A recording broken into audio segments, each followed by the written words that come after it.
Oh yeah, oh yeah. Are we on the air? Oh yes, yes we are. What is Wow. going on, beautiful people? Welcome back. It's your boy Blue, and of course we have the homie XP.17. Welcome to I think it's the 17th episode of the Blue Arrow Experience. We have an extremely special guest, and I'm not talking about XP.17. True. Not talking about me. Before we go, then, we took a hiatus there, didn't we? It was like, it felt like 2 months we took off. It's only Just with been the like holidays. 2.5 weeks. Yeah, 2.5 weeks. But it's good to be back, man. I'm actually excited for the lineup of guests that we have coming on the show. For the next few months, it's going to be great. And, the guests that we have with us tonight, I'm so honored to have them on the show. I'm looking forward to this conversation. And definitely just thankful that you guys were able to make it. And so without further ado, guys, let's bring on the show the team or part of the crew from FlyByWire Simulations. Who do we have with us today? Hey guys, welcome. Hello, I'm Will. Some of you guys may better know me as Iceman on the FlyByWire Discord. And I'm Holland. My name is Ben. I'm a developer at FlyByWire. Wow. I just want to say right off the bat that I'm so honored to, we're so honored to have you on the show today. I mean, we've only been doing this for a very short period of time as far as this podcast goes, but we've both been streaming Microsoft Flight Sim since it came out, and even before, enjoying it through the alpha and beta stages. And I just want to thank you on behalf of the whole community for what you and your whole team has put into this project. And that's one of the reasons I'm so excited for this show, is to kind of understand better what your mindset is, what your passion is, what your influence is, and kind of like even some of your plans. Give us little hints there, whatever. But just huge thank you, my friend. I'm really enjoying the FlyByWire A320NX, and I'm really excited for the A380. I think you guys have an A220 or something from an affiliate or something like that as well. But again, we'll talk about all that. I just want to kind of get that out of the way and just say that I'm extremely honored and just thankful for the whole team, what you guys are doing for the project. Yep, thanks so much. It means a ton, and we're glad to be here. Oh yeah, I mean, I reached out to you guys, and the response I got back was immediate. Like, yes, you guys were definitely willing to come on and share what you guys have been doing for the flight sim community, and we're eager to hear that story. I'm just trying to think in my head where to start, but let me just go ahead and say it, man. Yeah, where does this begin, guys? Where does the fly-by-wire simulation team begin? Is it before Microsoft Flight Sim? Is it P3D FSX X-Plane? How did it come about for you guys? Where does the story starts for you guys? Yeah, so I originally started the group. It just started with the Discord server.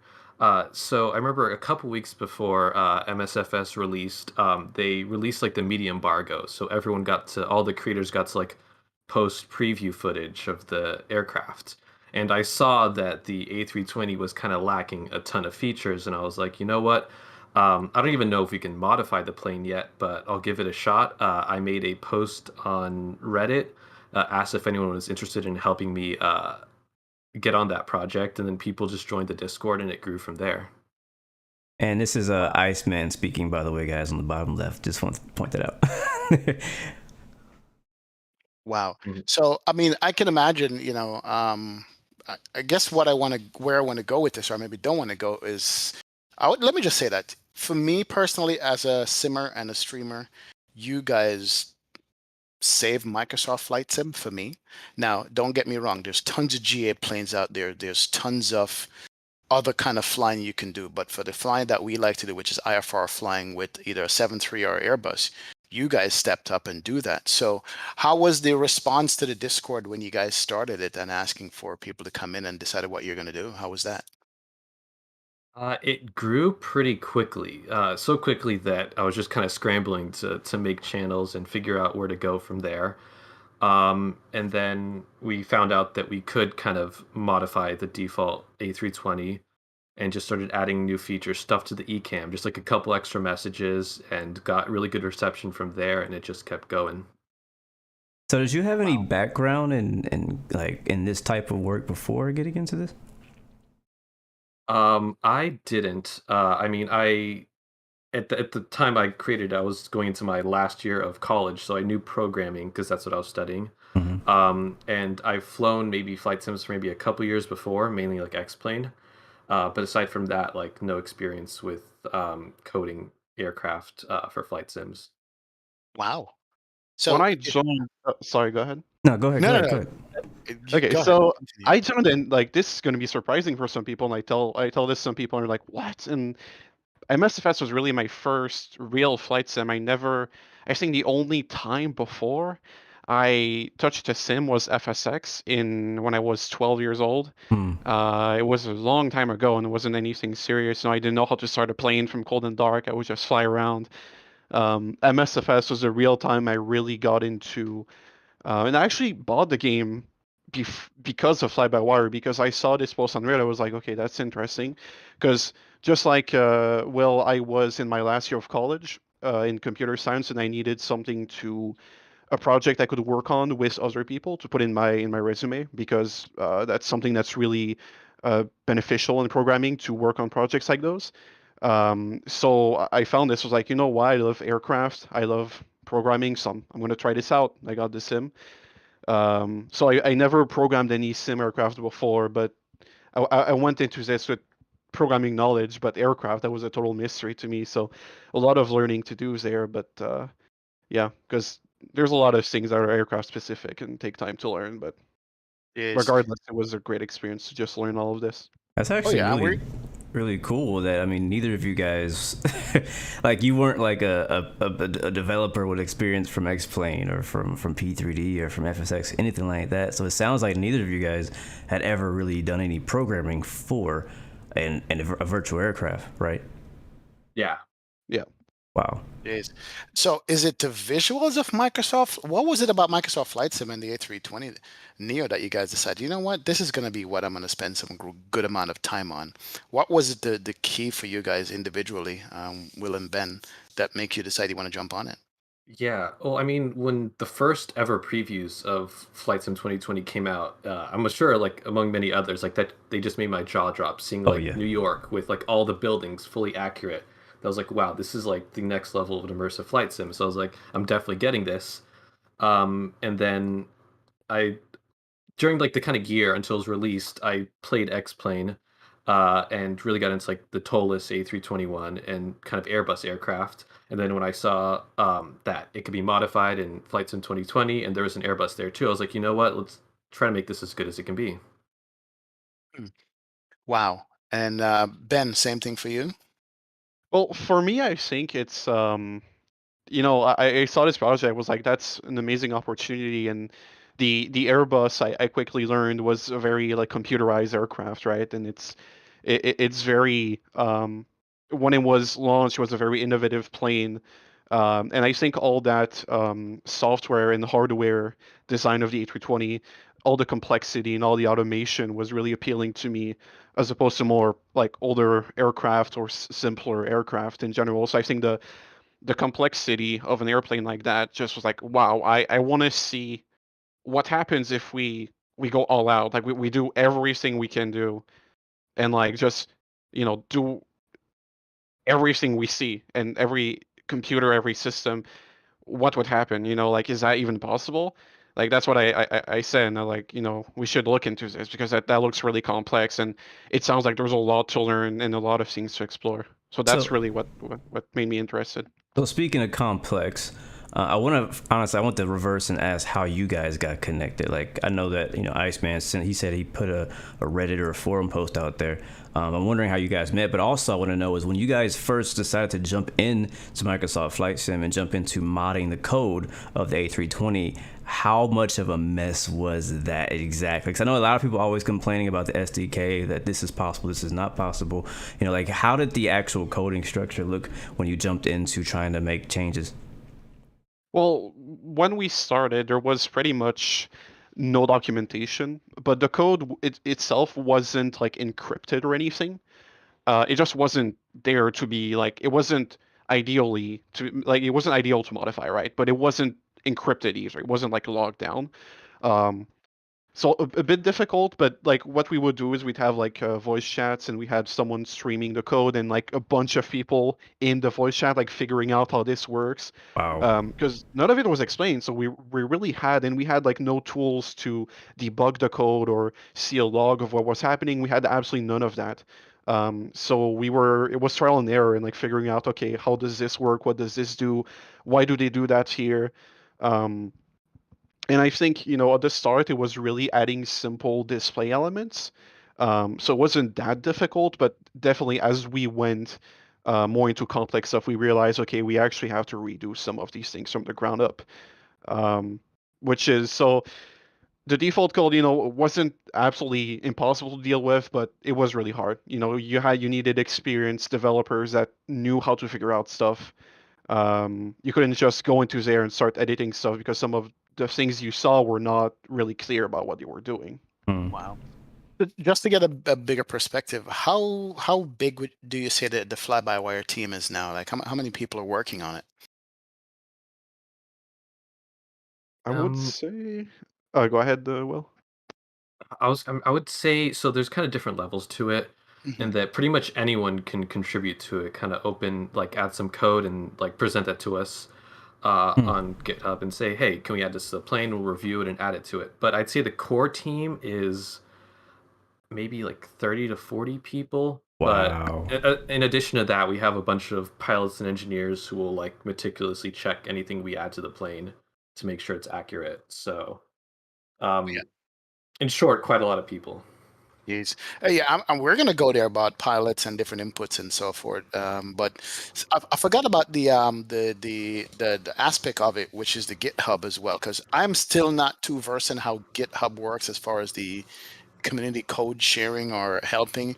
So you're saying that there's a team that you guys know and talk to, but other people can say, "Hey, man, I have a fix for XYZ. Here's my code. Can you look at it?" Is that how it goes with GitHub? Yeah, so this is something I sometimes will talk about, like thinking that everyone else is kind of like a software engineer understands this. But so basically, yeah, GitHub, that's where we have all of our code posted to, and someone can open what's called a pull request. Basically, they added some code to the plane and like, hey, can I add this back to the main project code?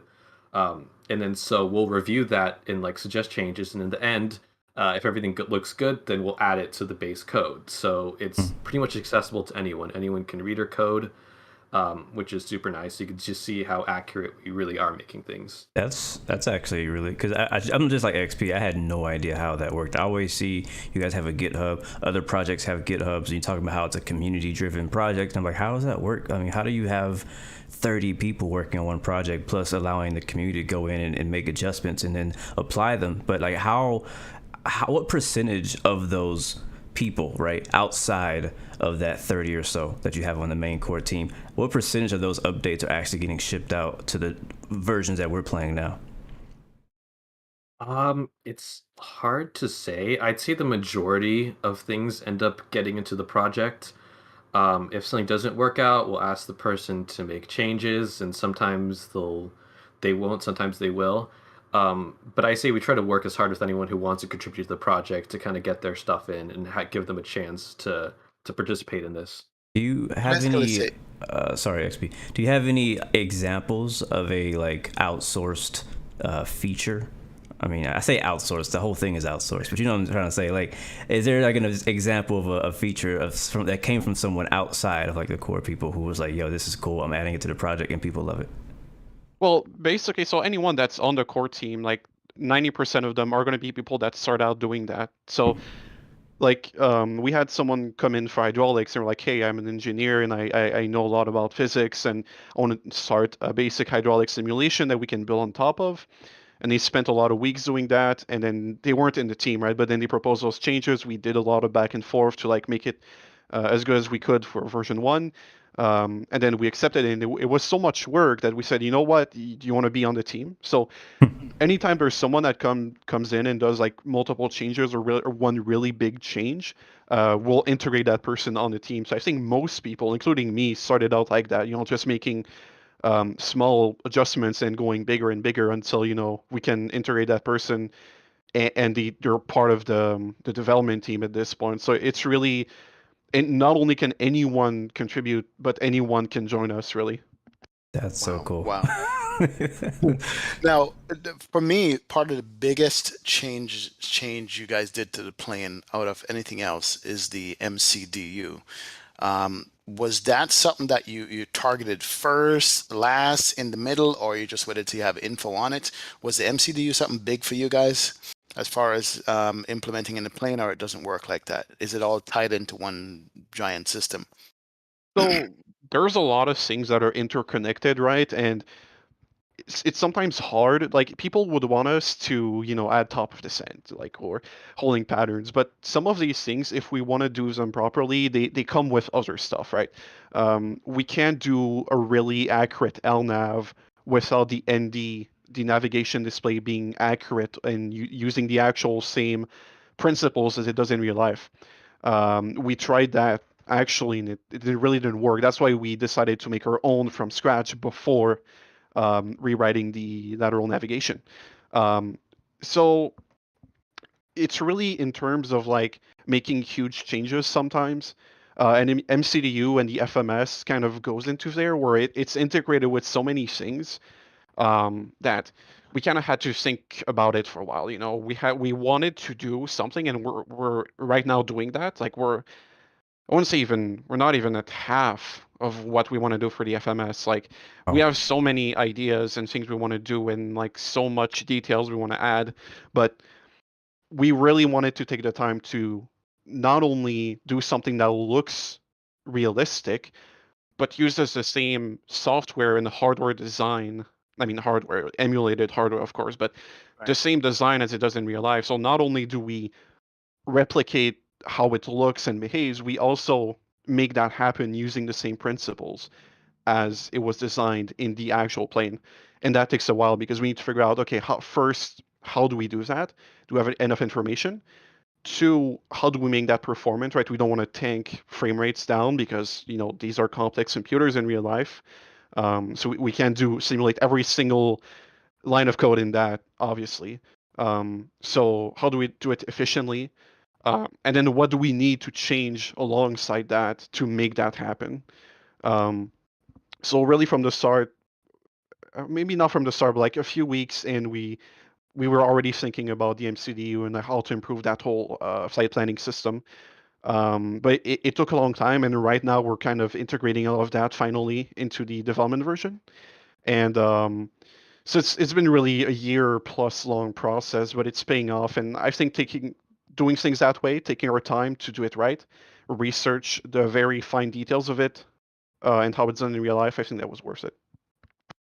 Oh, definitely. And which leads me to the next question is, what is your knowledge base like? Where do you get all the information from for the proper implementation of the MCDU and stuff? Like, is it pilots? Is it manuals? What do you guys use as reference for that stuff? Or who do you guys use? So we'll talk to pilots a lot and engineers. They can give us information on how certain things are done, how they look, how they behave. Obviously, there's other resources we use that are more technical, and we make sure that what we do follows how that's like specified. And we really use in-depth resources. I mean, I can't go into extreme detail about it, but we really make sure, it's not just oh, it looks that way, and I looked at a video or a picture online, and it looks the same. It's really more in depth than that, which is why it takes so long, right? Because like the level of documentation we use, and the level of detail we achieve was that takes a long time to do correctly. So yeah, it's a mix of all those things: pilots, engineers, technical data, people we talk to, industry experts. We have people from very nice places that can talk to us and like say, okay, that's how usually this is done, and people who've like worked in the aerospace industry before, people like that. So it's really a mix of all kinds of resources. nice. Quick question from the chat. I've seen it pop up a couple times. What language is all this written in for coding? Yeah, so the main kind of language when we first modded the default A320, um, all the default planes were written in HTML and JavaScript. So basically, the stuff that you read websites with. The Crazy. displays will still use that essentially, and the kind of systems we have, like fly-by-wire systems, electrical, hydraulics, we write those in a mix of C++ and Rust. Gotcha. It's really interesting to me the fact that they were able to program an aircraft in a simulator using the same code you use to make a website. With Mhm. HTML. Wow. What part of the airplane use the HTML? I'm just curious. The displays, like the PFD, the navigation display, all that. That's basically like a mini web browser that the simulator runs there, and that just talks back and forth with our system's code, which is C++ and Rust and everything like that. So do you see that as a positive, or is there better ways of making that happen? Um, Honestly, I do see it as a positive, because it just makes development so much easier. You can kind of hot with the some of the tools that Working Title helped develop. You can hot reload the display gauges while you're in the plane without having to reboot the sim, which Hmm. saves a ton of headaches. There are like some performance issues that were present kind of at the beginning of when the sim was launched that have been slowly ironed out by the Sobo team. Um, Especially stuff with I'm gonna get a bit technical here with like garbage collection if any programmers are watching this, but it's been improving, and honestly, yeah, a net positive. Wow. Yeah, that's pretty awesome. I even saw that today that you guys are going to be implementing waypoints for flying over a waypoint and making the turn, or making the turn prior to the waypoint. Little things like that I noticed that you guys are doing, and it just blows my mind going, wow. And I still don't know which is right, or how it's implemented, but that's something I saw you guys posted as well, right? Can you explain that to me, or to the audience? So the overfly The waypoints. overflight waypoints, yeah. So when you're flying a procedure, it's like a SID or STAR, departure arrival, you'll have a bunch of rules that aviation authorities will set in order to like instruct pilots on how to fly this procedure. And that's done via leg types, and a leg is really like a waypoint in your procedure, and those have different constraints, right? So some of them will tell you, okay, fly this heading until 5,000 feet, fly this heading until you get vectored by ATC, or intercept this radial to this waypoint, hold at this waypoint. There's a bunch of rules like this, and the FMS will interpret those and generate a path and align on the ND according to that. And all these things like overflies, holds, intercepts, course captures, those are all encoded that way. And as we implement all those things in the FMS, it becomes more close to how the actual plane in real life would do it. So in terms of, let's say you compare what we have right now and what we have in a month, so the changes we're doing is supporting more of these rules. So right now we only support going from a waypoint to another waypoint, which is really basic, and that is not how it works in real life. We're really aware of that. But we're working on massive updates that add a bunch of other supported rules that will enable much closer following of the real life chart, right? Um, and this is all really complex because you're solving a huge math problem. Because remember that the aircraft, it has speed, it has inertia. If it turns, it takes an amount of time to turn in the right direction. So you need to take into account when you're guiding the plane via the autopilot to not overshoot something or to stay on the course, because if you do, you might end up in the course of another aircraft, or you might end up in a restricted area, or even worse in terrain, right? Um, Especially with RNP, right? So those procedures really designed around sticking to the line and not deviating from it with a minimum performance requirement. So it's really hard to get it right because those are really math and performance problems based around how fast the aircraft's going, its weight, where it needs to go, the angle of the turn. And we're implementing all these algorithms using really in-depth technical knowledge of these systems in the A320 to exactly match how it happens in real life. So there are some details you'll see that don't look really good, but that is how the aircraft does it in real life. in terms of drawing it on the ND.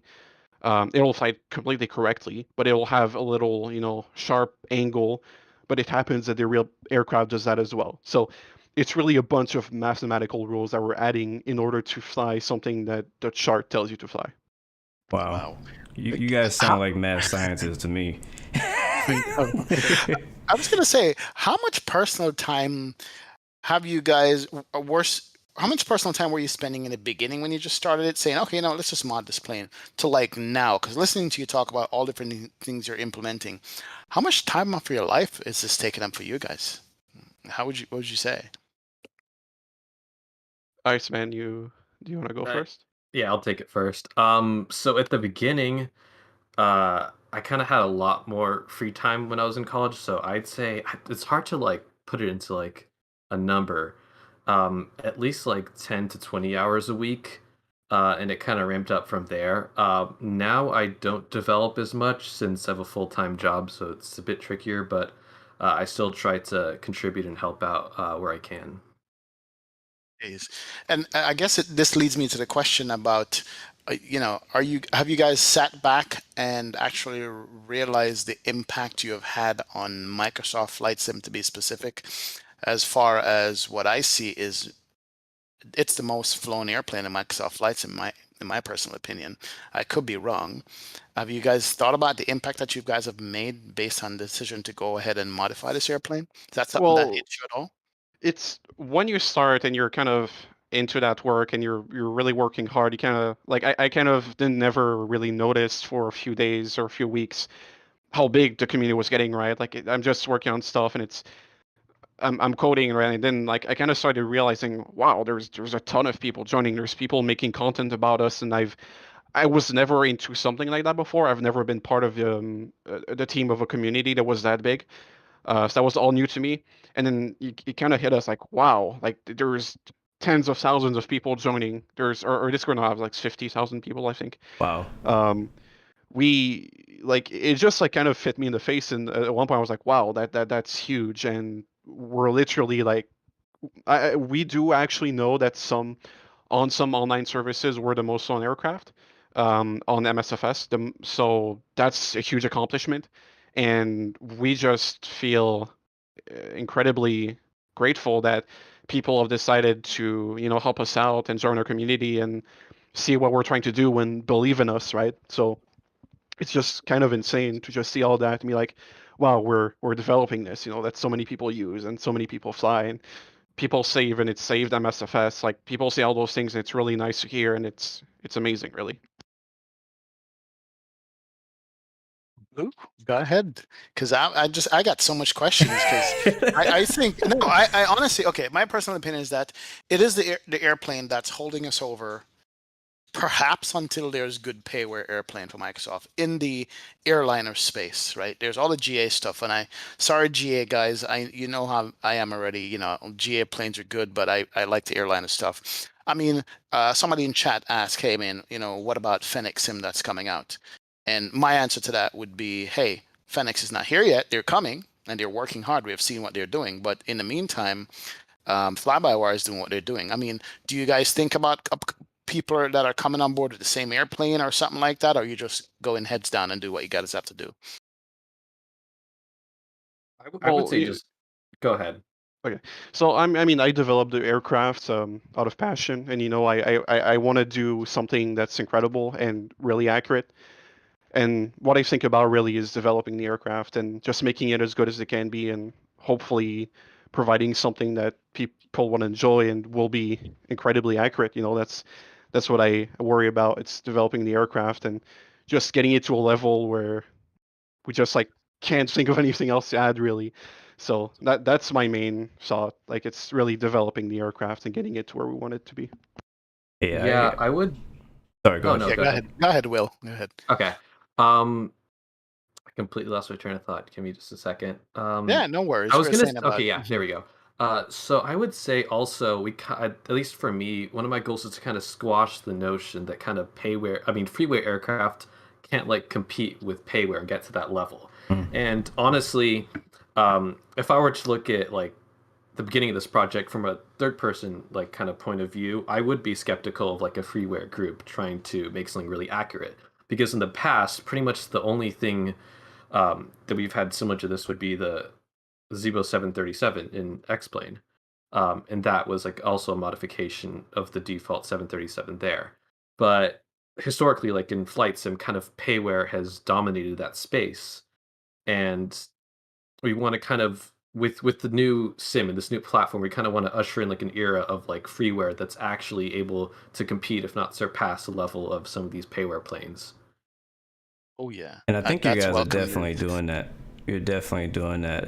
I honestly, I mean, I know we don't have any airliners really yet to compete against, but I feel, I'm excited about the Phoenix too, like a lot of other people are. But I think it's really just going to be an addition to what we already have. I don't think people are going to stop flying that fly-by-wire 320 and X when we get the PMDG 737, when we get the Phoenix A320, when we get these amazing planes that we're all looking forward to from these payware developers. We're spending a lot of time, a lot of money on these projects.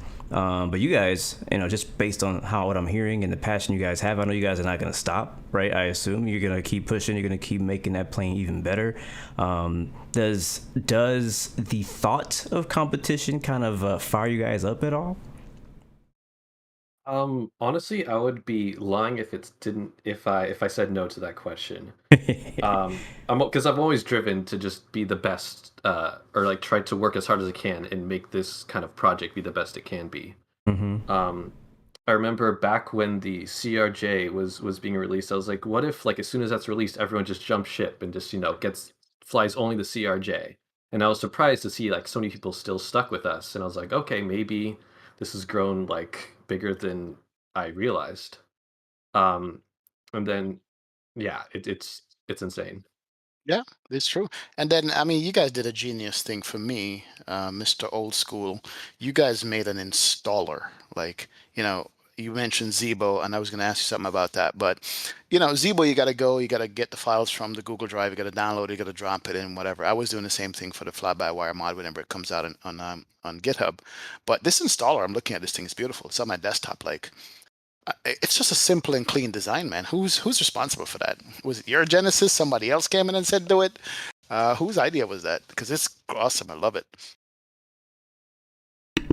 Ben here has been the one who's worked on it a bit, and along with a few other devs, so he can probably talk more about that. So we initially had like a year ago, right, when the project started, we had this downloader app that was really simple. It would only like download the file and move it to your community folder. And someone of the community made this that later went into the dev team and was maintaining that installer. And then that kind of grew to where we wanted to have multiple different versions. We wanted to have space for other projects in the future. So we remade the entire thing with the new UI. I made the initial and the second design being the one you have now, and I'm working right now on the third design that you're going to see soon, which is going to focus on having more people in the installer, and you'll see that soon. So yeah, I worked on that along with other members of the dev team like Falcon, Foxtrot, Sierra, other developers who've helped a lot on that, and it's been really hard, really. It sounds like a simple thing. You download a file and you put in community folder, but we have millions of downloads. We have tens of thousands per week, and like it's a lot of bandwidth. It's a massive aircraft. It's 2 point something gigabytes at this point.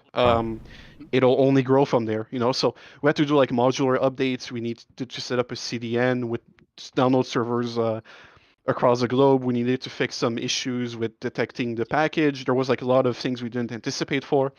So a lot of work went to that, and I'm really glad you're enjoying it because it's something we really took time to make great because we want the experience to be as good. Because like if I come out and say, oh, you can compare us to this payware aircraft, so I mean like not anything specifically, but like if I say we want to offer that experience, it doesn't matter if you have to jump through hoops and like download from GitHub and like edit scripts and like do stuff manually that you wouldn't have to do normally, So if we're going to claim that level of quality, then that's part of the equation, right? We can't just skip that.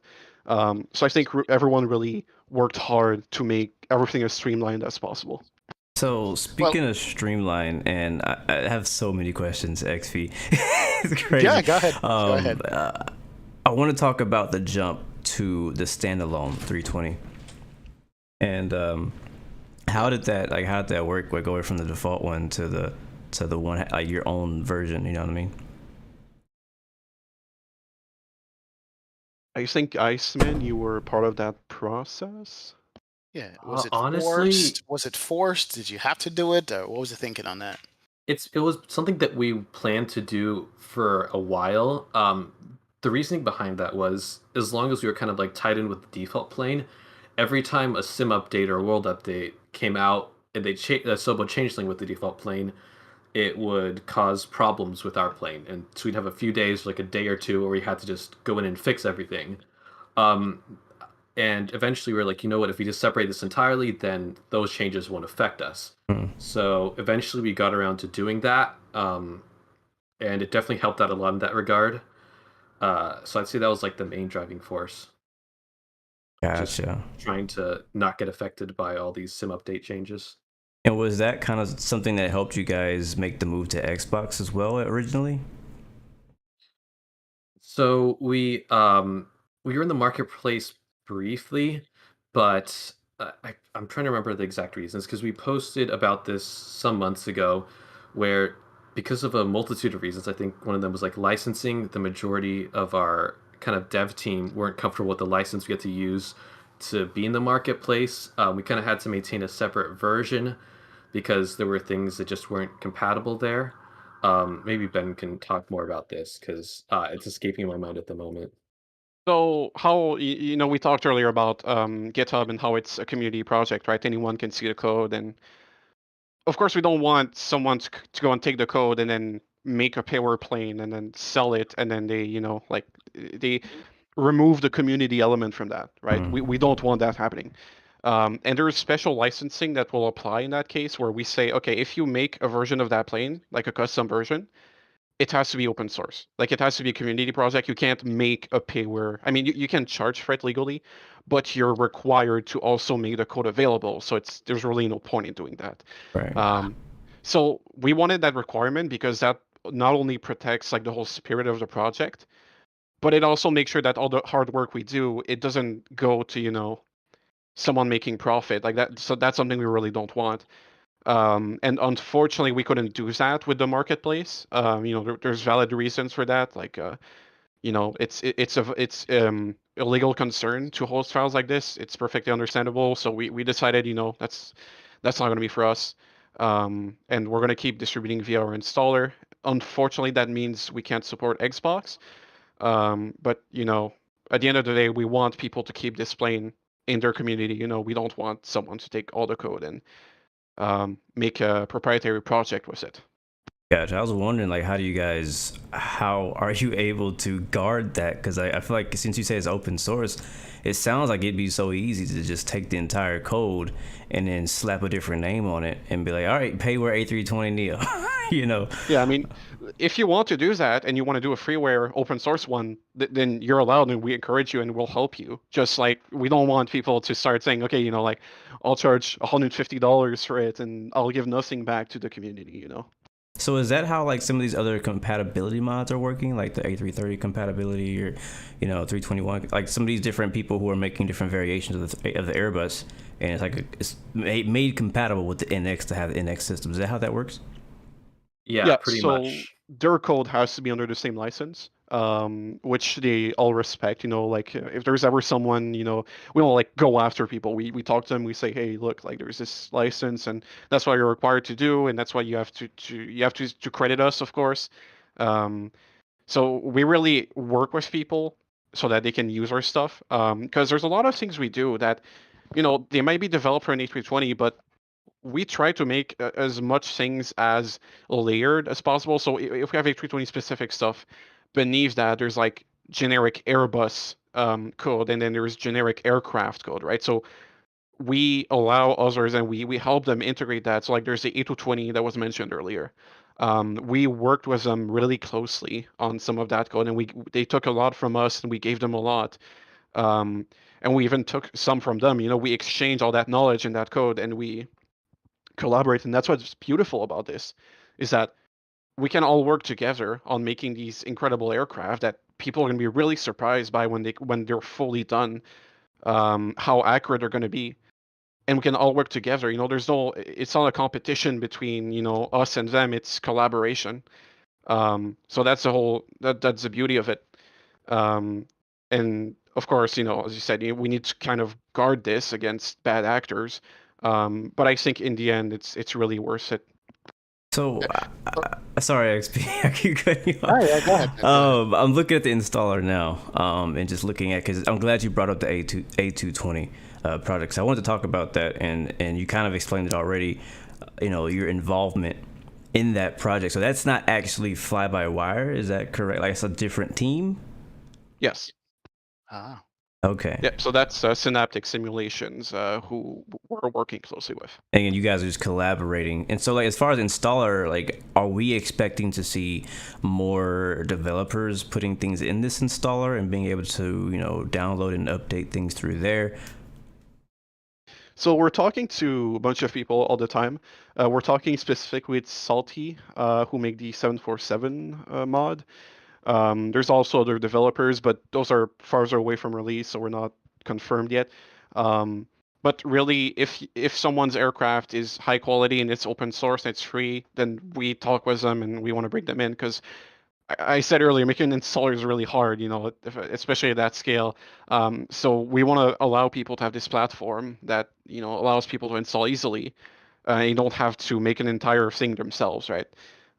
Also, we don't want people to have to install 4 installers, I know every company says that, oh, we're going to make the installer that everyone uses, or the marketplace everyone uses. But for us, it's really about freeware groups that maybe don't have the time to develop an installer. They'd rather spend it on their plane. So it's a win-win situation, right? We get to develop that whole ecosystem of, there's not only payware aircraft that are good, and then there's freeware cockpit mergers. We don't want that situation. Yeah. So we get to develop that whole new ecosystem of good freeware planes, and then we help them out grow their installer, their user base, because there's a lot of traffic on their installer, of course. And I feel like you guys are in a position, or you have the platform to do that. Like, you have an installer that works. It works great as a user. I love the fact that I can just open it up and it's like, hey, you have an update, and boom, I update it. It takes like literally seconds, and then I can choose the stable version, developer version. So to be able to have that for the other of my favorite freewares is just great. So do you guys kind of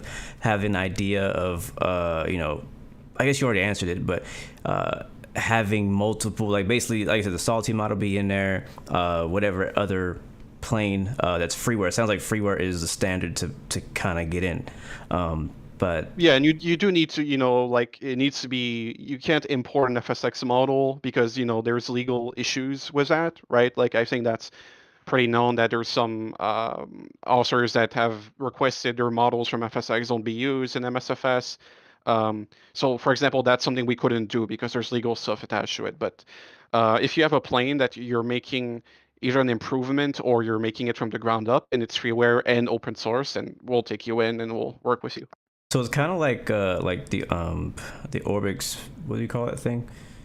Central, similar? Is it similar to kind of like Orbix Central, where you have like this platform where everybody's downloading scenery and then get it all in one place and update it there? Yeah, basically, you won't have to change apps to update another plane or see another one, or like configure an existing one for like for example, if you have R820 and in the future we have like, I don't know, an A321neo, an A320ceo, whatever. Don't say that out loud. People go crazy in the chat. Let's say an X amount of, like, between tomorrow and in 15 years. All right, I'll give this big of a range so no one thinks I'm saying anything. All right, so when we have variants, you go in there and you select them. It'll change your files. You won't have to do anything complicated. You won't have like 4 files to download separately for different versions that you can only have one at the same time. No, it's going to be really simple, and that's going to work with every aircraft we'll have in there. So if other developers also have their variants or other planes, they can do that as well. Maybe even scenery eventually. We never know. For like other devs, we don't have plans for that currently, but if someone's come to us and say, hey, we're a community, we do scenery, can you host our scenery? Like, sure, we're down to do that. The potential of this installer is so wide open. I think you guys are gonna need a whole other department for this. Well, here's my question on the installer, and I have to go here and ask because all of this stuff takes bandwidth and storage, and you said one airplane is 2 to 3 gigs or whatever. I mean, is it, other than you guys going broke and funding this yourself, is your community donations? How do you fund the stuff? How do you keep it going? Pretty How do much. we help? How do we, the audience who use your stuff for free, how do we help you to keep this thing running? How does that work right now? It's all funded by donations, pretty much. So, basically, anything that people donate to us, we keep it in this website called Open Collective, which is like a way for kind of open source projects to kind of transparently show, like, oh, this is how much money we're on. This is how much money we have. This is what we're spending it on. So we use that. Like, all of the money we get, we just use it towards development. Like, we don't go and buy beers with it and stuff like that. It all goes back to the project. I mean, you deserve probably, it. Yeah. The biggest expense is the servers for downloading. So I want to say that we probably go through about $1,000 or so a month in just paying for these servers for hosting downloads. It is hundreds of terabytes. Like there's a lot of people downloading. $1,000 a month just on maintaining the server. Wow. We have a really generous community. That's what keeps it all running. We have like end of donations. If you go to our page, I think there's like $23,000 right now in our balance. We have a lot of money we can use towards that. And I mean, not only that, we also buy like professional texturing assets, equipment for texturing, scanning models, Blender add-ons, stuff that helps us to make better aircraft. So it's all transparent. You can all go see that. It's linked in our Discord, frequently asked questions, I think. So yeah, I mean, yeah, the servers are definitely the most expensive part, and that's mainly the storage. The other server stuff we have is for our data, like the number of downloads. We store that, and we analyze how many people are using like stable developments. It's all anonymous, by the way. If anyone's wondering, there's absolutely no personal info there.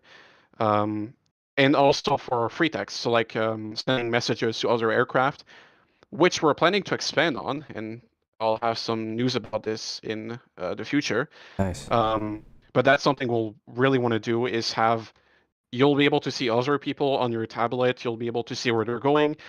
And I have a prototype of something that's really cool, is that you can go on the live map, and if someone's enabled it, you can see their whole flight plan, including every like their decel point, holding patterns.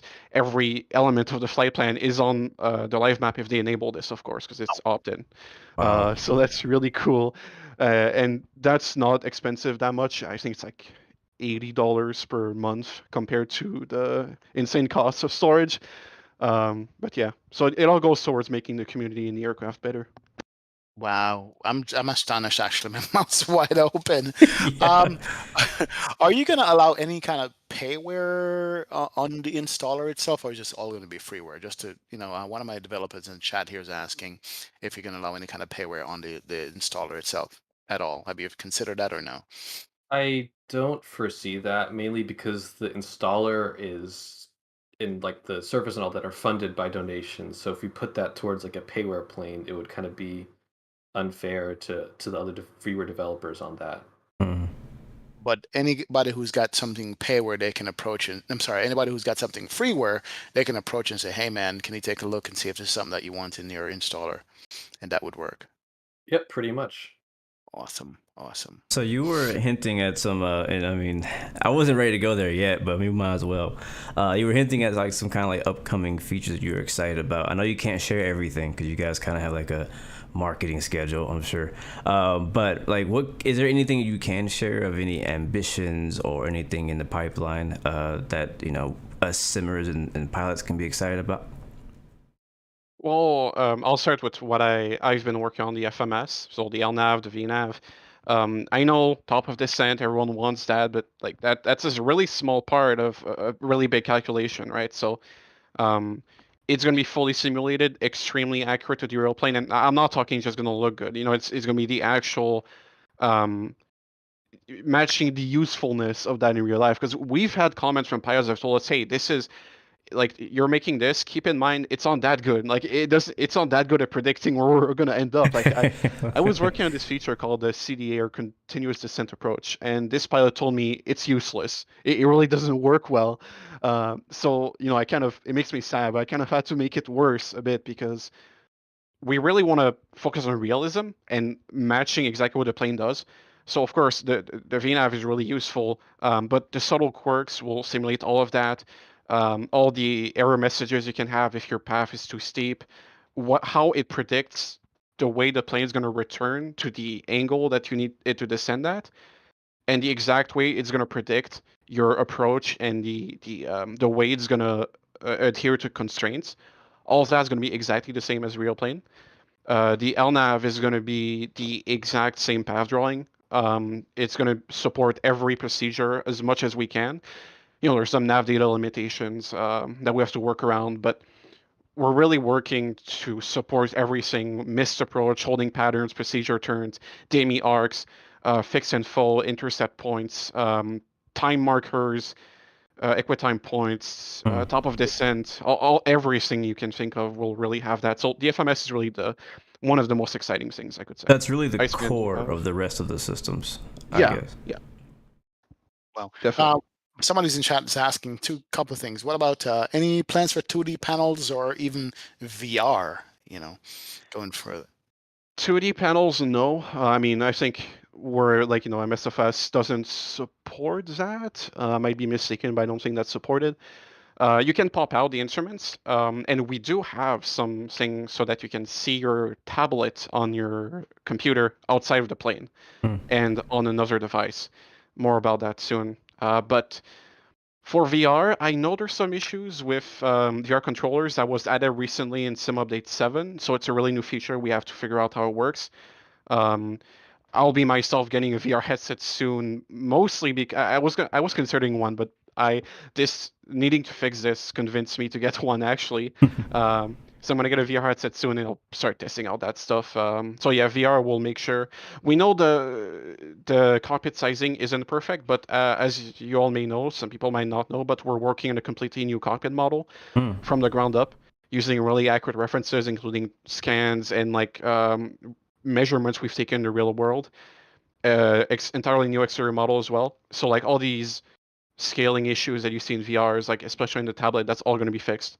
Wow. So yeah, VR definitely we're gonna work towards making that as pleasant as possible. I love that you keep bringing up the thing that I want to ask you next, and that was going to be what are the lengths that you guys are going into, physically going into to get these high fidelity 3D models, systems? I mean, what are you guys physically doing? Are you going to the airport? Are you getting time with the aircraft? Are you going with blueprints you got from somewhere? Do you have Airbus helping you? You know what I mean?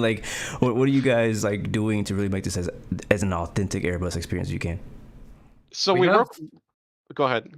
Oh, okay, I was just gonna say we have quite a few engineers who work on the real plane, who in their off time are able to take sound. So for example, the APU sound that's recorded from a real A320. All the switches inside the cockpit, those are real recordings with high quality sound equipment that were made specifically for this project. And for the A320 model, we're working to get kind of scans and photogrammetry to get all the sizing and dimensions really accurate. We even have a couple panels from the real plane that we have in person. You could actually order them on eBay sometimes. I can hear you reaching over to it right now. Over at a real panel beside it. I heard that. Yeah, I have the auto brake one personally, but wow. That's crazy, man. Did I cut you off? Were you done? I'm sorry. I was done. I think Ben was gonna say something, so I'll let him continue. We have people all over the world, right? So a few weeks ago, I was asking someone, hey, I have this really precise question, and almost no one's going to understand this, but there's a transmission protocol to transmit data between computers on the aircraft, and one of the binary bits on the messages it sends represents a certain failure condition. And I wanted to know if it would trigger a certain display on the PFD, because I wasn't understanding one of the schematics, right? Mm-hmm. So I said, can you go there and run this test and show me there's a debug page in the MCDU somewhere where we can see the binary data being transmitted? because we're planning to simulate all of that, right, to the level where it's reasonable. And then show me like a recording, and I saw, okay, yeah, now I have my answer. So it's really nice. We get to have people check in real time, and we even like compare models, like the APU in the controller box or the APU are documented. We know which one we're simulating. We care about which manufacturer made a certain computer or like a certain part. So it's really all these intricate details that we verify in real life. We have people that go up to the aircraft in the cockpit, avionics bay. We really care about getting those things right. So that's why we go to such lengths. You Wow. have your scouts all over the world getting the information. This is awesome. It is. You mentioned sound earlier too, and I'm me, XP. I'm big on sound. If it don't sound yeah. right, I ain't flying it. Actually, we haven't done the sound any justice during this whole talk so far. So We haven't even talked about I wanted to talk about the sound because thankfully I actually now work around a 320 Neo on a regular basis in real life, and comparing it to you guys' version of the 320 Neo and listening to it, I'm like, this is exactly what it sounds like. And I feel like you could probably ask any pilot in the world, any ramp agent that works around 320 Neos, that like from the APU sound to the engine startup, engine shutdown, PTU switches, all that stuff just sounds authentic. And I don't know, I'm blown away whenever I fire up the engines on the 320. So do you guys have a whole team dedicated to that? Do you have one guy? Is it kind of like people spread across the world? Do they all have professional sound equipment? Like, how does that come together? So the guy who it's pretty much just one guy who makes all of the soundscape for the plane. I mean, he's supported by our engineers and techs who are able to record the sounds from the cockpit and exterior from the real plane, and then they give him those files, and he just works his magic. Wow. Yeah. If anyone is familiar, it's Boris. He's our sound guy. Shout out to Boris. Shout out to Boris, is correct. Awesome sound. I'm fielding questions from the chat while you guys are talking here. A couple of them I have. Well, two main one. One is someone is asking if you're going to implement any kind of save or autosave function, because sim crashes happen right in the middle of your 5-hour flight. Is that easy to do? Something you're thinking about doing, or not yet? It's like autosave, like the TOLUS has, for instance. Anything like that can be implemented in Microsoft, do you think? Yeah, go ahead. Go ahead. Okay, so I'm sure like it's possible. It's just hard because what you need to like realize when you're trying to save the whole aircraft state is that there's computers in that plane that transition between states, right? There's a pre-flight and then like takeoff and climb and cruise, right? They all have different conditions that trigger different phases and like go into different modes. And the autopilot is one of them, that has a lot of lateral and vertical modes, protections, and all these kinds of things. So it's really hard to restore the aircraft and then make sure it continues in a right manner. Like all the systems are, like one computer isn't stuck in a loop or like in a bad mode that it shouldn't be in, and then it doesn't know what it's doing and it crashes, and like, so it's hard to do, but we'll work on that for sure. I think someone was experimenting with this. It's not exactly simple because storing files in MSFS isn't the easiest thing for now. It's kind of difficult to just write somewhere a save to a folder, right? But I'm sure we'll find a way to do this. It's definitely not impossible, and we'll look into that because I agree. Sim crashes, you want to just get back in cruise and continue your flight as if nothing happened. It's a really nice feature that we want to have. Yeah, would be nice. And the other question from chat also, I noticed that earlier on you guys started tweaking the flight model, if I'm not correct. Is Microsoft still the base flight model for the plane, and a few tweaks, or what's the flight model in like now? Because it feels so good to fly based on what I remember when the plane came out. When Microsoft came out, it was like just doing all kinds of crazy things. How much flight modeling work have you guys done on it? I'd say quite a bit. So we've been working on the flight model since we started working with the plane itself. We have basically also mostly like a one-man team on that, as far as I can recall. Don, who just spends basically an insane amount of time trying to like replicate, like for example, the time to descend from one altitude to another. He'll check the FCOM tables and make sure the amount of time is exact. So over time, we've tweaked it enough so that our pilots are like, yeah, this is the closest you can get to the real plane within the limits of like a desktop simulator. Wow. Wow. That's good to know. I mean, I could tell the difference right away, based on what it was and what it is now. Going from X-Plane to the FlyByWire A320, I don't feel a difference anymore. It's like I used to. You know what I mean? The adjustment is negligible at best, going from one to the other. So that's pretty good to know. So sounds like you guys are just going to go as far as you could take this stuff over given time. And is that what the plan is, or are you still enjoying working on it today, like when you just started? I guess that's the question I have. You still enjoy doing this? Yeah, I mean, there's always it never ends. Like, if you're making an Airbus, it never ends. You're never done. There's always another computer you can flesh out. There's always another option because, like, like people compare A320s, but there's so many options that airlines can choose, and there's so many weird things that like you never see except in like one plane somewhere that they paid Airbus to do this modification, and then you're like, what? Like there's always this other thing you can do, and so it doesn't get boring because there's always something you can improve. And personally, I'm always excited to find something else I can improve or another system entirely I can start from the ground up. Because we redo things, we're not scared of that. Like I'd say the vast majority of the code now is ours. It'll at some point in the near future be entirely ours. There's gonna be no trace on the default at all, and the model as well will be custom soon. So I mean soon, in like the future. Soonish. Yeah. So we we really want to. It's not only just like making a feature and then like, okay, that's done, moving on. It's like, okay, I've done this, how can I make it better? Like, how can I improve that? Is there anything I missed? Is there anything that I can do and go above and beyond and say, okay, like, no, I've made this look kind of right, but actually I'll look closer and like align it a bit more, like make this system take a more realistic amount of time to do something, or make it do something in a better sequence, or like all details like that. So there's always something else. There's always another layer you can go into to model, and that's really what we want to do. We have some insane plans, for failures, like things we want to do, and servicing circuit breakers, hydraulics leaks, like all that kind of stuff that, that's obviously the priority right now is getting the basic stuff working. But in the future, we really want to go deeper and deeper and deeper, and I don't think it ever ends really. So, quick question, because you mentioned that you guys want to, your goal is to have no trace, which when you said that, it made me excited. I was like, yes, I like that. No trace of the Asobo A320.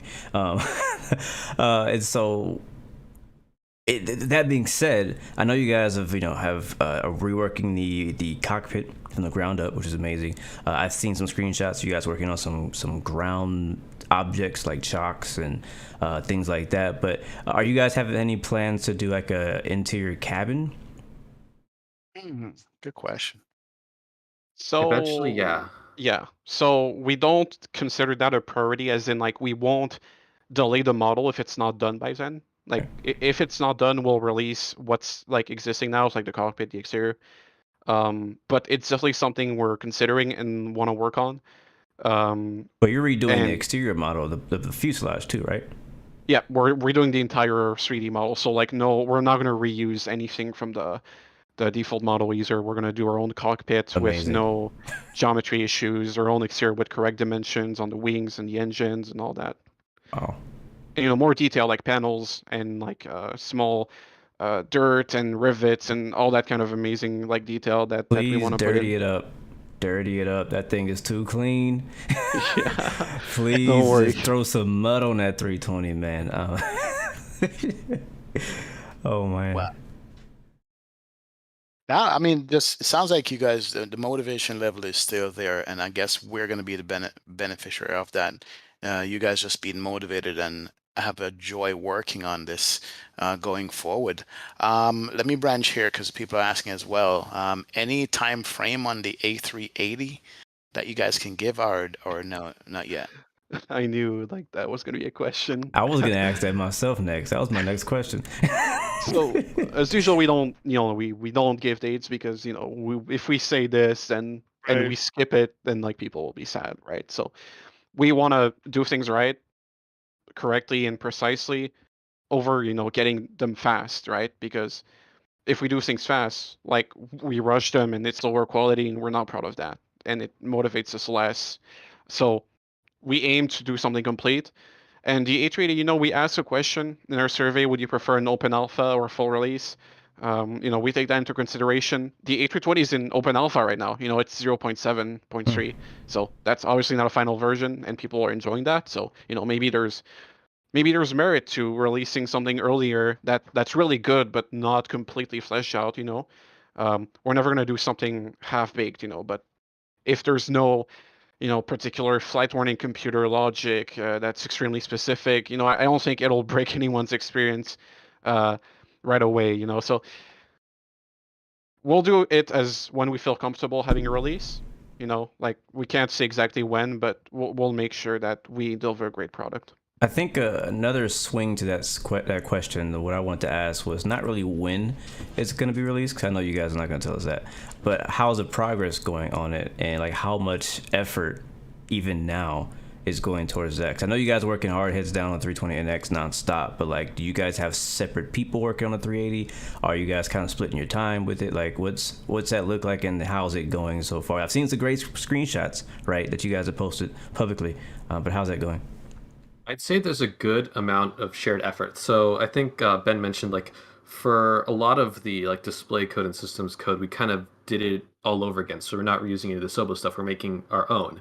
But in that process, we're making it so that that code can be reused to the extent that it can be for the A380. So one of the great things about Airbus is that they kind of have a really strict kind of like design philosophy. Universal. That kind of yeah, aside from the A300, but like from the A320 forward, they all kind of follow the same principles. And that makes it actually really easy to kind of share some of the really base code between that. So stuff like actually the MCD, the FMS, the Honeywell Pegasus that we have in the A320 is pretty much the exact same FMS as in the A380, aside from all the like flight model changes that are different for different aircraft. But um, yeah, so a lot of work that we're putting into the A320 is also being kind of shared with the A380. So I'd say there's a lot of good work into the systems going on right now. And as far as, we're all excited about the A380, but like, what about the other, oh my God, my dog is freaking out at the door. What about the other, the rest of the Airbus family? Like, thoughts on the 20 CEO, the 21, the 19, and even the 330? Like, what do you guys think about that? I know you guys don't have any release dates or anything like that, but like, what's kind of the mindset behind the FlyByWire team with the other variants? So we had a survey yesterday, I think, or 2 days ago. We launched a survey. Yeah. So we asked a question actually in there, like about those variants, and we got some interesting answers. Like I'm not gonna say exactly what right now because we don't want to people say, oh, they're making this like right now. So. I do want to know what the community thinks though. Like, what are people? Obviously we're all loving the 320, but like, even like my question is like, so community wide, because I feel like the A380 is a very niche aircraft. Like, would people prefer a 21 over a 380, or would they prefer a 90? You know what I'm saying? Like, that's just my personal question. You don't have to answer it. I'm just saying, like, I'm gonna fly the 380 whenever you guys release that, because you guys made it, and you guys made a great product in the 320. You have great reputation, but the 380 is not my favorite aircraft at all. I'm gonna fly it a few times, and I'm gonna go back to the Neo.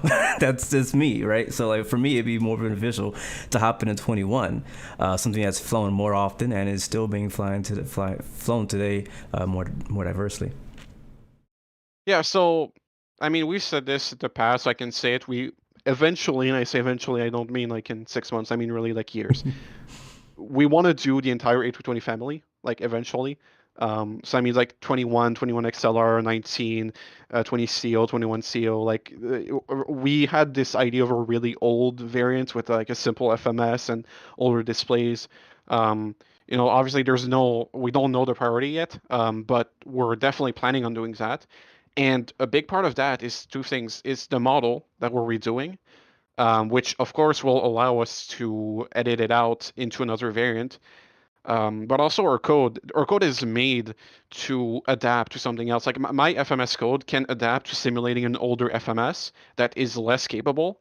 It can remove some type of procedure legs. It can have a path that's a bit less smooth because back in the days, the computing power wasn't as high. Our code is also made so like if there's an engine page that has a slightly different layout for another engine variant, we can swap that out easily. So we really take that into account. And when the time's right, and when we have the time and the possibility to do another variant, we'll definitely do that. And when we know what it'll be, we'll announce it. That's for sure. So you guys are future-proofing yourselves even right now. Yep. That's amazing to hear. Yeah, so I mean, it makes sense. Once you get the model done, your own model, once you get your own, basically, once you pay off the lease on the Sobos 320, right? And it's yours, you can then start to add the additional variants. And one other question I want to ask, and I'm going to let XP talk, is how different, because I know we talked already earlier in the stream, so if you guys missed it in chat, go back and watch earlier. We talked about the A220, but how different is the A220 systems-wise from the 320 and the rest of the Airbus family? So it's entirely different. It's not even the same plane. Because basically the 220, as some of you might know, was an acquired program from another company, Bombardier. So it wasn't an Airbus. It wasn't born an Airbus. It was adopted, So the avionics are, yeah, exactly. It's the avionics don't even look the same. Like I like them a lot. Like they're just not the same. The systems are different. It's a different design philosophy. So it's a really different aircraft, but there's a lot of code we write that, like the LNAV for flying a departure, the roles for flying a departure, the different leg types, they're regulated between aircraft. They're not going to be entirely different between different planes, so we can share that code and tweak it. Some of the turn anticipation might be slightly different, but there's a lot of code we write that we help, like again, as I said earlier, we help those A220 guys with. So it's a very different plane, but they're both airliners, so we help them out and they help us out a lot. So it's, even though it's different, we have a lot of in common in those two projects. And you mentioned that some of the general things you guys have added for the A320 obviously has specific systems, but a lot of the navigational stuff can be generic, right? Like, could you use that, for example, in a Boeing type aircraft? Like, could you take some of your code that kind of goes for the GPS and some of that stuff or whatever it is, and use that for a Boeing or an Embraer? Is that possible? Like, could a freeware open source developer be like, hey, I love what the FlyByWire team is doing. I want to, simulate this other plane, but I need this one system. Is there any systems in your code that could contribute to a project like that? Yeah, so the FMS, the Honeywell FMS, actually, it is used in the E170, I believe. And it'll be almost exactly the same algorithms that they'll use, right? So they have their own FMS they sell to aircraft manufacturers. So if someone really wanted to do something accurate, they could take our code. And even if you just want to do something that works, right? You don't care about having the exact angle on this turn, right? Like you could use our code and absolutely we make it so it's flexible, right? We don't, go out of the way to make everything tweakable, because that would take way too much time, but we make sure that we don't restrict that to Airbus at the same time while worrying about, it being accurate. So someone could take this and put it in a Boeing if they wanted to, and they could tweak it, or they could just put it as is. You can do anything you want, really, as long as you, don't make it payware. Crazy thought. Could you put it in an F-18, which is fly-by-wire? No. If you wanted to, sure. It's fly-by-wire. The F-18 is also fly-by-wire. It might be a fighter jet, but it is using fly-by-wire system. So in my head, it makes sense. That's like putting a Southwest livery on an A320, man. Oh, no. I hear you, though. I hear you. I think X-Plane's got a G-1000 in a F-35, actually. So, yeah, that works. But it would be super cool to see another group kind of mod the F-18. I flew it a bit. Somebody's working on it. And it was pretty fun. There is a guy or a couple guys actually downloaded. I don't know the name of it. Sorry for whoever that is. They are modding the F18 already to make it much better. Nice. That's good.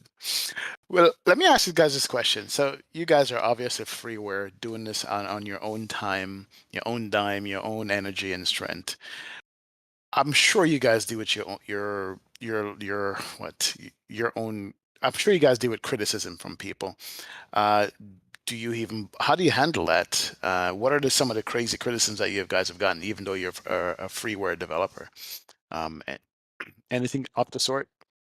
Well, I mean, I think criticism, like the way I try to see it, and I think that's something I'm trying to do more and like be, think about it, how can we use this to improve? Like, is there something from there I can take and say, yeah, I could have done that differently, or, we could have been better on that issue.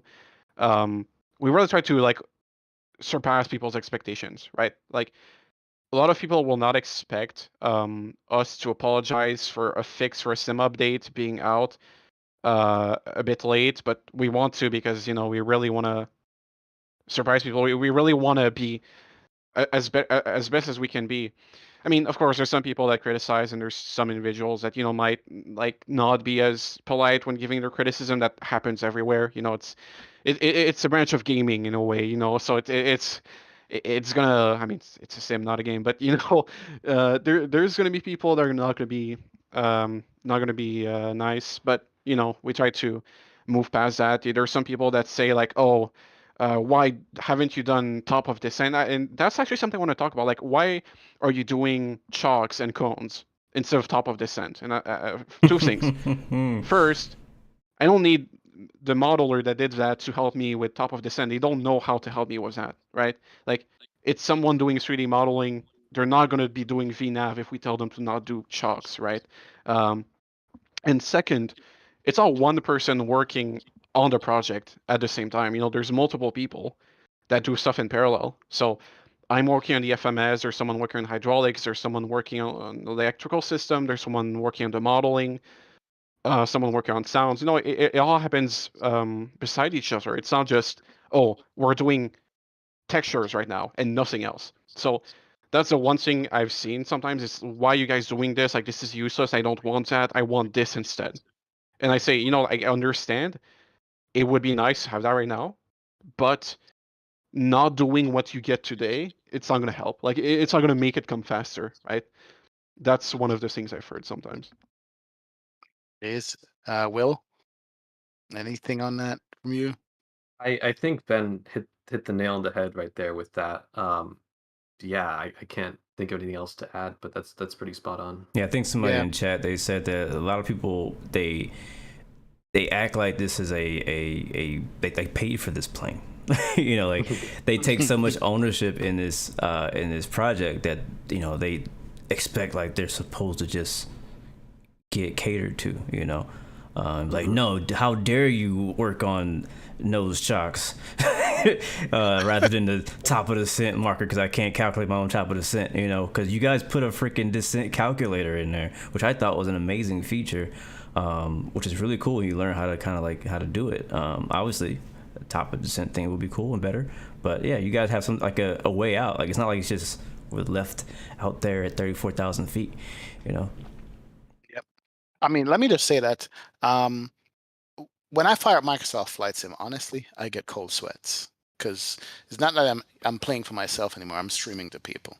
But honestly, when I fire up the A320 mod from you guys, I don't worry about it. I don't think about it anymore. I just know that's like the go-to. You know what I mean? To the point where I've flown that plane so much, it's like, all right, I got to find something else to fly. And then I try another plane, and it's like, man, really? You know what I mean? So this is a testament to the kind of work that you guys have put into it. And I enjoy it, man. I'm going to say that. And I think the majority of this community, 99.9% of the people, are thankful that you guys are out here doing this stuff to this plane, because it makes the sim for now. There's nothing else out there for now for us to hold on to. There's other mods that I fly as well, and I'm thankful for those guys too. But you guys jump on it. And how do you feel about being compared to, like, you're the Zebo of Microsoft Flight Sim? Is that comparison you like, or flattered by it? What do you guys think about that, being compared to Zebo? Honestly, I think it's great because um, that it's probably my most flown aircraft in X-plane, and it was kind of like the initial inspiration was like, hey, if this kind of guy made this great plane from just by himself as freeware, then imagine what we could do in this new sim with this plane with a whole team of people. And we kind of proved that freeware open source can like work and bring it to a whole new level.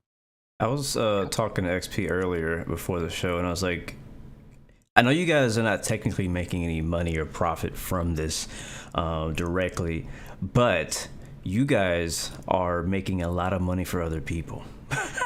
A lot of people are only buying Microsoft Flight Sim for the FlyByWire A320. A lot of people are only buying Thrustmaster's TCA Airbus Captain's Edition, all that stuff, just to fly it with the FlyByWire A320. And that's something that hit me the other day. Like, man, like, I mean, yeah, I already would have got the sim anyways, but there's some people who are like, you know what? The FlyByWire is the one thing that helped me cross over from P3D or from X-Plane or to get into flight sim in general, because they watched a stream from me or from XP or from whoever's streaming it. You know, like, oh man, this plane is like the real 320. I got to get that game. You know, so they're spending like hundreds of dollars. They buy the game for 60. They buy hardware for a few hundred. You know what I mean? So what do you kind of think? I mean, is there any avenue at all for you guys for payware in general, like taking FlyByWire to, you know, profit in the future? Honestly, I don't think so. At least not now. I guess it never like really occurred to me until you mentioned that just now. Like even like hardware and stuff like that, we kind of make money for them in a way. Yeah, like they should be So paying it's you kind some of kind of royalty. yeah. But honestly, I'm just at least I can speak for myself. I'm content doing it for free. Like seeing people kind of like praise the plane and like that's all the kind of pay I need to work on it. And I'm sure it's the same for a lot of our developers. I don't know. Maybe Ben can talk more from his perspective. Yeah, I mean, I think like, the whole premise and the whole idea is to be open source and free. So I don't think payware would like, something that could be attached to our name. Um, I mean, I have a full-time job I really like, and that's I work on this a lot, at like up to 12 hours in the weekends. And to me, it's just like seeing people being happy with it and just imagining like, oh, in 6 months, where are we gonna be? Or like in a year, like it's just insane. Like that's the pay I need. Again, like they just seeing people enjoy it and being happy with it. That's all I need, and that's what motivates me. Seeing people believe in us, and just the impact it has. That makes me motivated to work on it. Nice. That's real. Here's a wild out of left field question. X-Plane 12's coming up. Any chance remotely, 0.5% chance that you would want to mod maybe the A330 that's gonna come default in X-Plane 12, or Microsoft's the future and that's the way you guys going? Honestly, I'd say kind of our roots are just with Microsoft Flight Simulators, so that's what we're sticking with. Okay. Because X-Plane, the tech stack is completely different. I mean, if there are any like groups who show up to kind of mod that A330, we're happy to help them out with like documentation and stuff to the extent we can, because Airbus aircraft are pretty common. I know we talked to freeware groups from X-Plane and even like Flight Gear sometimes who are also developing Airbus aircraft and kind of share some knowledge. But we're happy to help out where we can. But I think we're sticking with Microsoft Flight Simulator. See, this is what I'm talking about as a community. Thanks for the answer, but the fact that you're talking to other freeware developers across the different sims that are available, that just like I'm happy about that. You know what I mean? Helping each other out and keeping this community going. That's some good stuff. I appreciate that, definitely. Go ahead, Boo. No, I'm like, I don't know, I won't say mind blown, but I'm just like, just listening to you guys talk about how like, you're like, I don't care about the money. I just like that you like the plane, basically. You know, and I just think that we just need more people like you guys in our community. I mean, our community has great people, don't get me wrong. But, you know, some people are out there just to make a buck, just to make a profit, just to flip a plane, you know. And the fact that you guys are out here making such a huge impact on this community as a whole, you know, and that includes X-Plane. Even though you may not be developing for X-Plane, that still includes X-Plane, that still includes P3D and FSX, what you guys are doing. You guys are setting a standard as well for payware developers. Like if a payware developer wants to come into Microsoft Flight Sim right now and make any type of Airbus product, they're competing with you. Right? And that's not an easy thing to do. You got like 50 people on your project. You know what I'm saying? So you guys are setting the bar high, and I like that, because as long as you guys are setting the bar high, we're, as consumers, are getting a great product.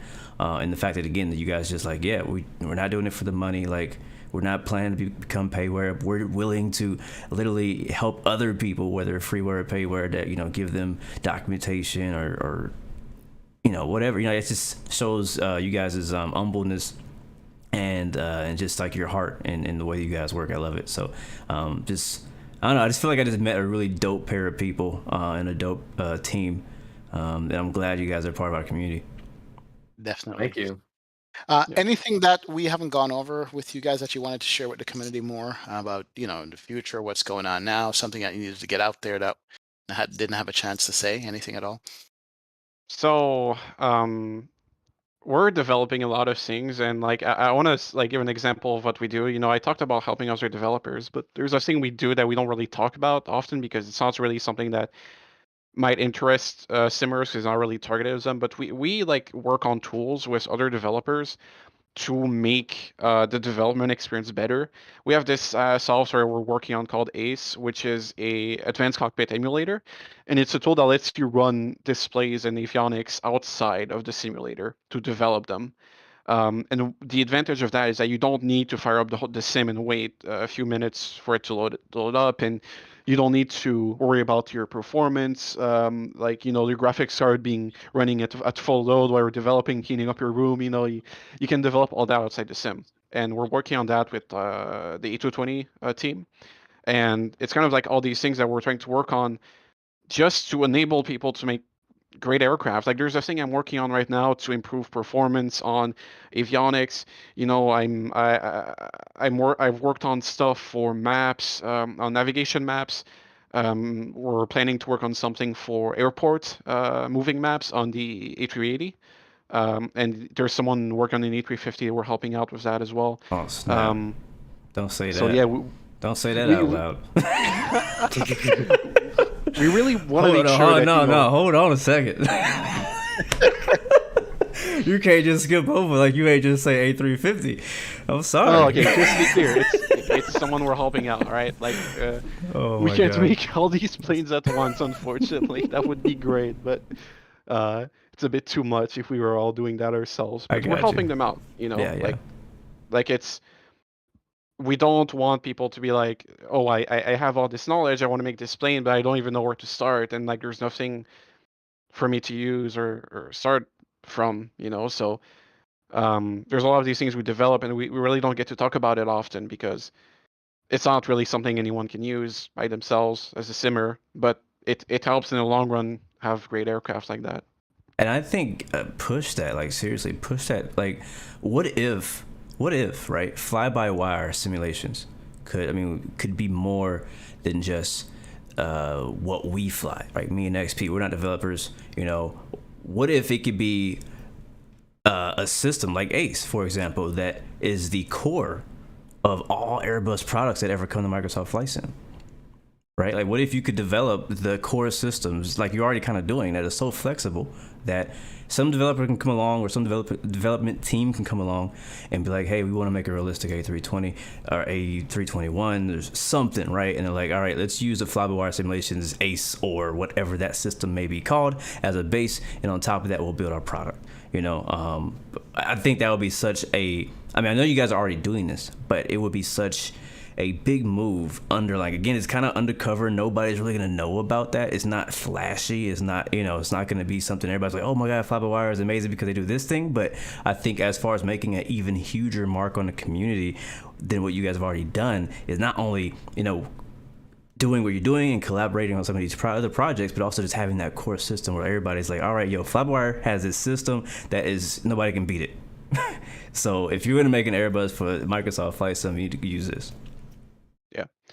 We really want to try to make the best stuff possible. So yeah, like we talk to those people and they tell us, like, oh, this doesn't work. Like that's like we need to improve that, and like we get feedback from people, and we tell them, okay, like this, you should do this differently because you're gonna have like performance issues, or like it's all collaboration and just ensuring everyone has an amazing plane. So like you're saying, like making those base things that everyone uses, that sounds really exciting, honestly. Like um just working as a community to have all those things done, that's an incredible chance we have, and I really want to do that. I'm actually working with all those people and like trying to establish stuff that people can work off of to just make great aircraft. That's And dope. we also talk a good amount with still with the Sobo and the folks at Working Title to kind of give them our feedback and kind of get some of the last few missing puzzle pieces in the SDK to benefit everyone too. I'm glad you brought up Asobo. So is there, I mean, I don't know how closely or how often you guys talk with somebody over there, but is there any way kind of, and maybe Working Title's already doing this, with their move over to the Asobo side of things. But is there any way that you guys can contribute more to the core sim rather than just being a mod on the sim? And do you want to take Well, that one? um, I mean, we can't work like on the simulator itself, but of course we give ideas, and we say like, oh, that would be useful, that would be great to have in the sim, like we want to do this feature, we need this, that would be cool, and they add it to their list, and we make suggestions like that help not only us but other people that might want to do that. So we do Actually, have a lot of suggestions. yeah, one thing really cool that's kind of in the works is that in its own public is that Asobo is looking to make an official kind of Blender exporter. So I know there's a official like 3ds Max one, but 3ds Max costs money, and we Yeah. want people to kind of be able to use Blender. So they're looking to make an official one, and they're working together with one of our devs, uh, who was working on kind of like one of our Blender exporters is in progress. So there might be some work collaboration going on there, but we'll see. But honestly, uh, yeah. Gotcha. Now, somebody was just asking real quick from the chat about putting notes out about the different the change log basically on the installer instead of having to go into GitHub to find what the changes are. Is that something you might want to consider? You could click on the patch version on the installer, but it takes you over to the GitHub. Is that more efficient for you guys, or would you want to add it to the installer itself? No, we've gotten that feedback in our survey, so that's something we're definitely looking at is one of our next big features for the installer to kind of make it a lot more usable, and so people can see, oh, this was added, this was changed. So when they fly the plane, they kind of know what changes to expect and aren't caught by surprise. Or if something's fixed, or if there's a known issue. Yep, exactly. Nothing worse than updating and finding an issue. You're like, oh, well, that's broken. Right. But what about you, Will? Anything that we haven't said yet or talked about yet that you'd like to share with the community, or just in general, say to the folks? Honestly, I can't think of anything else, but I mean, if anyone is ever interested in like helping out with us, we're always willing to help people get on board, whether you're good at programming or modeling or you just want to learn something, we're here to help out, and we're thankful to everyone who has contributed and just flown our plane too. Nice, nice, nice, nice. Wow. Now, I did ask you guys to come on for an hour. It's been an hour and 40 minutes. So that goes to show you how much information you guys have that's so unique and good. Like, to be on the ground floor of listening to a freeware developer such as, well, a mod such as you guys. When we think about mod in the airline, it's like, all right, we added a couple of LED lights and we make the switch work over here. But you guys are fully going into it. Brand new plane basically is going to be from scratch in a year, I'm thinking. So I appreciate you guys just giving us the insight on this and just letting us know. And I appreciate the fact that I can now tell people whenever I hear them complain or talk about the A320X, they now hear exactly how many hours goes into getting something like this off the ground and working. the fact that the servers just to download the plane alone is what, $1,000 a month. Jeez, wow. Yeah, I know. It's impressive, man. What you guys have done is very impressive.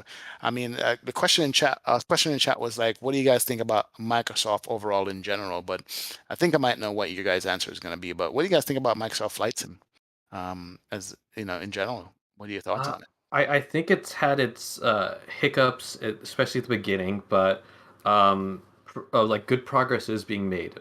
Maybe a little slowly. It's picking up now, but I do think it is kind of the platform for flight simulation.